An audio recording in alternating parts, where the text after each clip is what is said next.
Nilisema ya kwanza ni uongo. Sio mimi niliwaletea Sonko. Hapana. Kama mnakumbuka vizuri, I was actually his competitor at some point. Si ni kweli? Hata mimi nilikuwa nataka kuwa governor wa Nairobi. Na vile aliingia pia akaanza vita na mimi day one. Because I used to ask him questions. Because I know very well the needs of the city. Ukiuliza hapa.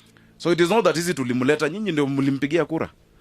Na nyinyi ndio mlinipigia kura. I am very grateful. 847,000 votes and I'm grateful. Lakini wakati wa hiyo itafika huko mbele ambapo tutaulizana maswali. Sasa hizi tunasema Nairobi iongezewe constituencies, 12 more constituencies. We know who will benefit from those 12 more constituencies. Because watu wetu pia wanahitaji good representation.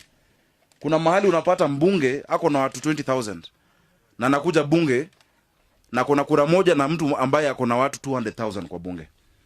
Hiyo CDF yake inapata 100 million na mbunge wa Nairobi pia inapata 100 million. That is why you see people getting bursaries to go to university. But in Nairobi watu wanapatiwa bursary 2,000, 3,000. So that is the right, na hiyo ndio haki ambayo tunatafuta. Na hiyo uamuzi utakuwa ni uamuzi wenu. Hakuna vile mnaweza lazimishwa, si ni kweli? We all lose our side.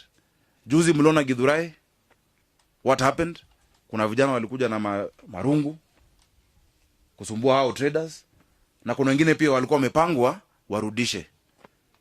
The next day deputy president akiwa anaitwa Jebama, kuna wengine tena wakakuja kujaribu kufanya vurugu.